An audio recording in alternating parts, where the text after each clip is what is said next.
I have to tell you, I'm really touched. There is a lot of history, personal history in this room. I've known some of the people in this room since the early 70s, which is really astonishing. And I'm so grateful to all of you who turned up. And I'm really also grateful to Luther, who arranged a surprise appearance of his family from New Mexico, who came in, totally surprised me.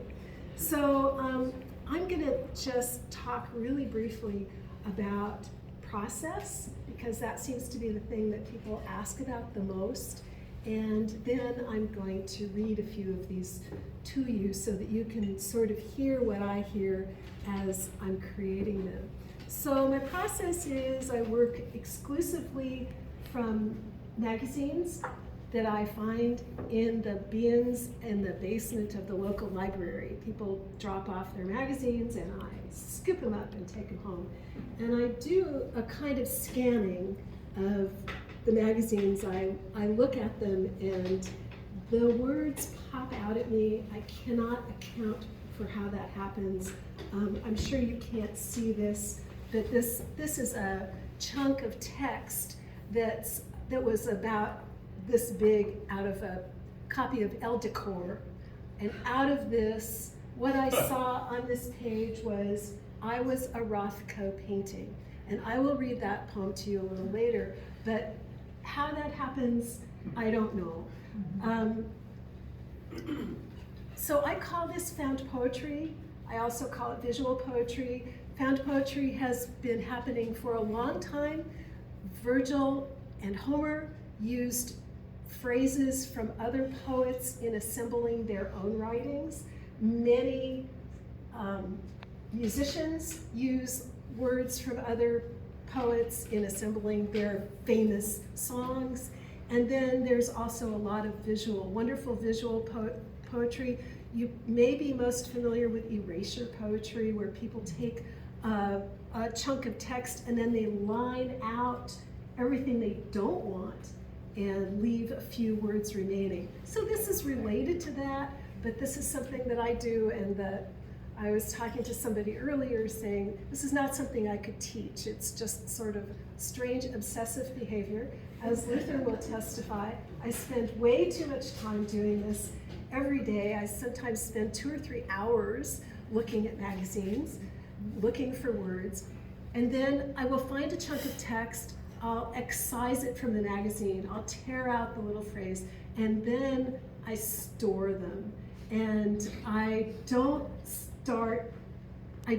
do one poem at a time.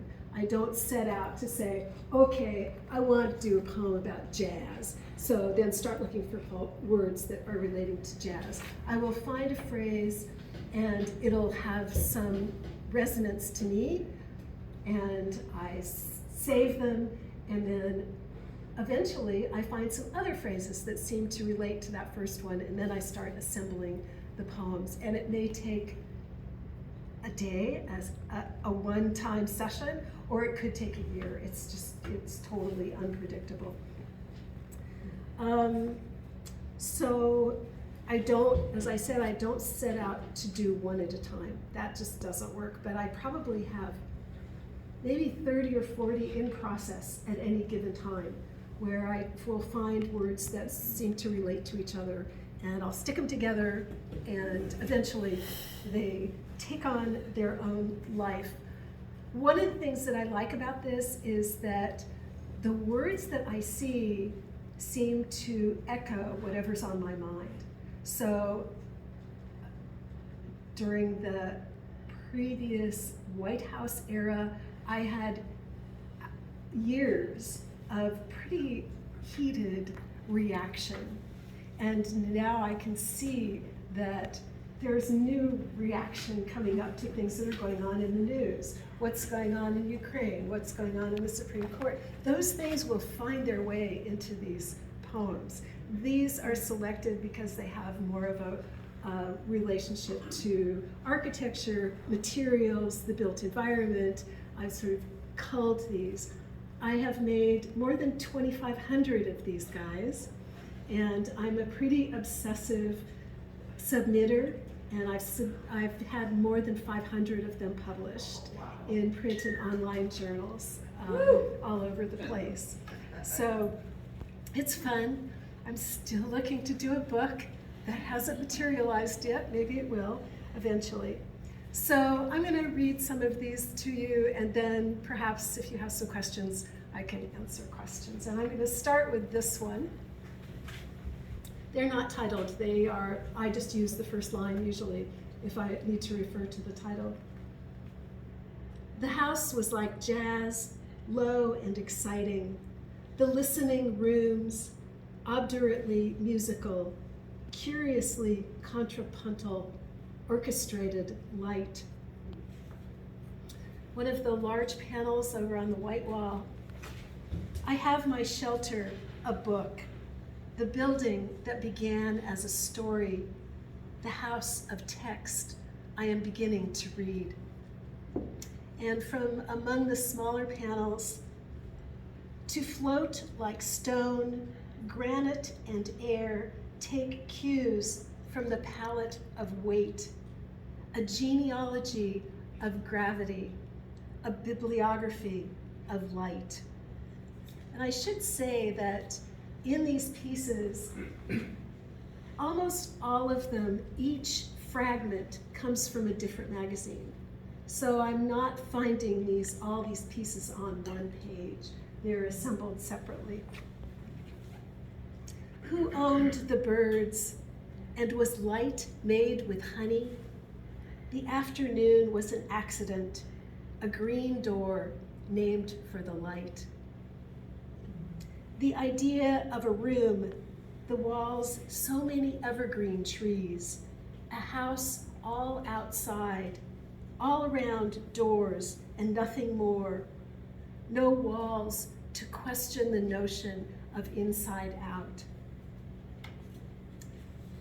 And I was a Rothko painting. I was a Rothko painting, a floating door, a square of shade, a teasing veil of dream, green restraint, transformative blue. Still, I am art. And I have a kind of growing collection of characters that have emerged. And I don't know what's going to happen with these characters, but one of them is Hannah, and I seem to have a growing collection of Hannah poems. So Hannah was a townhouse.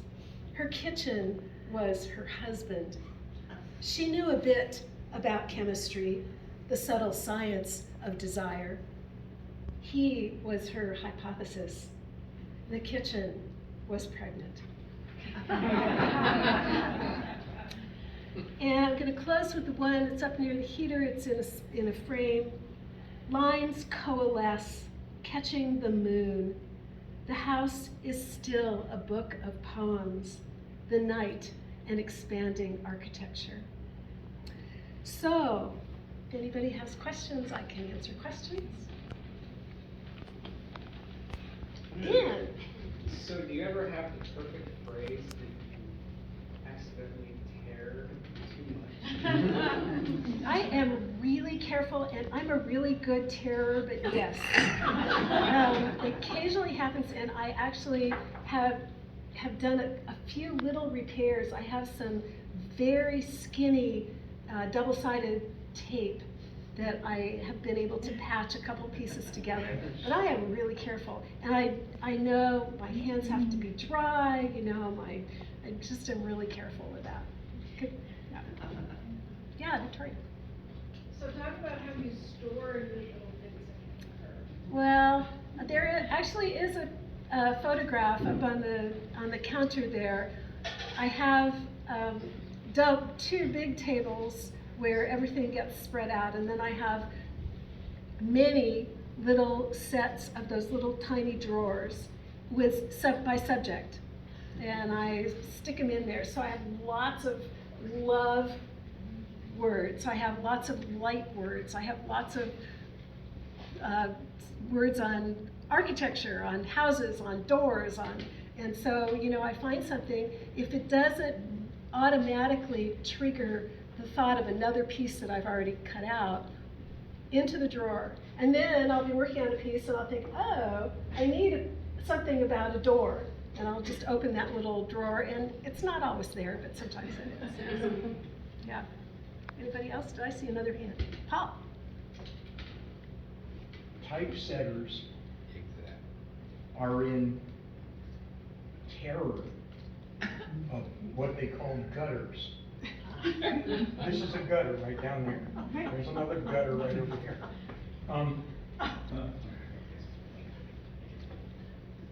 Do you find them with gutters, or? So what I'm doing, Paul's question is about gutters, which is, you know, that sort of White space white between the space. columns. So I'm actually reading across column, across the gutter.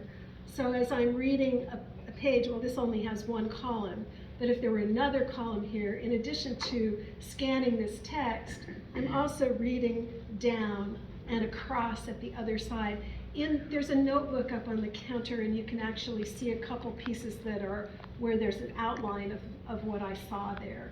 And so I like the gutters. I like the fact that they add time to the poem, because in poetry we use the line space and to add time and slow the poem down. But the gutters also do that, so they're important. Yeah. Well, Yeah. but you know, when you read this poem, you did not put that time in. The time was for the eye, Right. right? Were you not the counting? ear. Were you counting? No, I'm just. He was sensing. I'm not an expert, I'm just. But no, you're absolutely right, and I think that that's a really important point, because these are visual pieces, and it's not my intent. As I say, I submit a lot, and sometimes, occasionally, people want to type the poems and put them on, you know, black on white paper. But that's not what these pieces are about. They're visual pieces, and so I want you to have that experience. Yeah. I was thinking, oh, go ahead. No, you. Well, typographically speaking, I was thinking because type designers and graphic designers are very obsessive about which typefaces they choose, but you don't get that choice. You have to take what's there. Yeah. So do you sometimes edit out a phrase or some words because you're not happy with the typeface? Because it's in Comic Sans. Yes. You know, it has to do with the words, but because I'm working in magazines, I am quite free with the X-Acto knife, and I will scrape off a period, a comma. Things that get in your way. Things that get in my way. I have no problem doing that. So, Okay. you know, and occasionally some type is obviously too big, or, Yeah. you know, Yeah. not appropriate, but it's really about the words. Yeah. Dan. Are there certain types of magazines that you are excited to get, that you know you're gonna get good stuff out of? There are a few. It's easier to say what I don't use. I don't use news weeklies. I don't use the magazines that we would typically call women's magazines. And the primary reason is that they're selling. They're always, no matter what the article is, it's always selling something. And the language is dumbed down. It's pitched very definitely at least 8th grade or lower. And I like language, and I like finding words that have substance.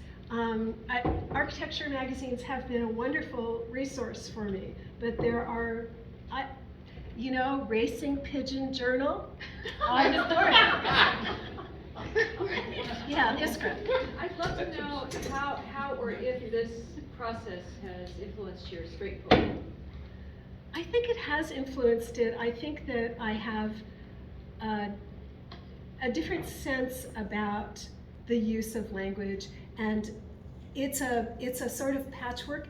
Interestingly, you know, most of you know, some of you know that I had a previous life as a fiber artist, and I think this has a relationship to that very obsessive stitch by stitch sort of thing of making fiber art. And I think it's related to the other writing, and sometimes I will find words that then end up in poems. So they trigger one another. Kathy?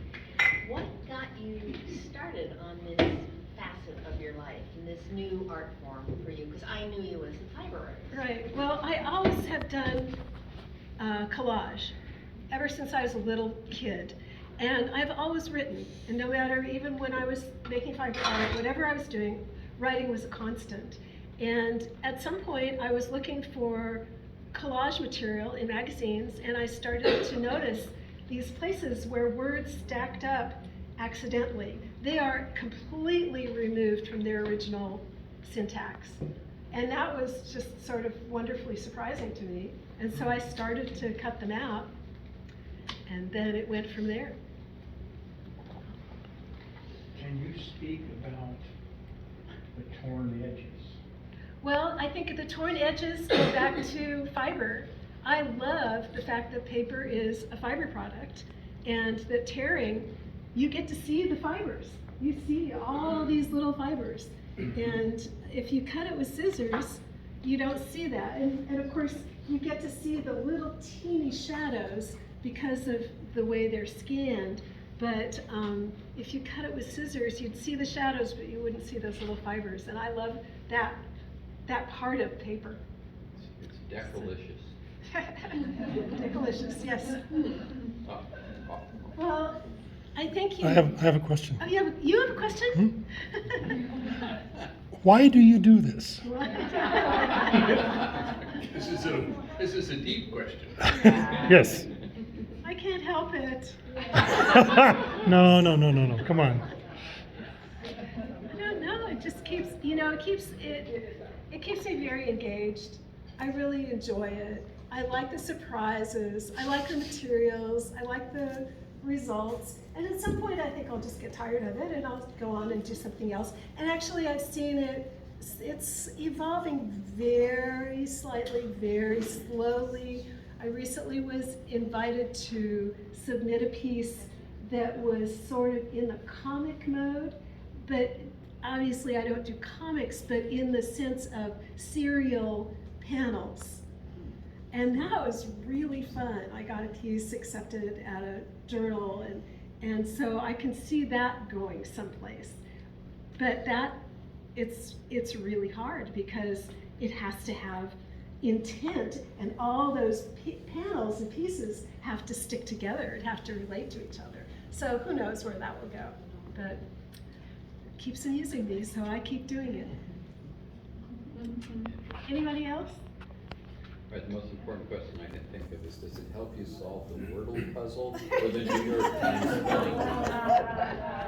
I love words, and yes, I go there. I don't share my results, but I'm full of words, so. Modesty. Thank you very much for being here. Thank you.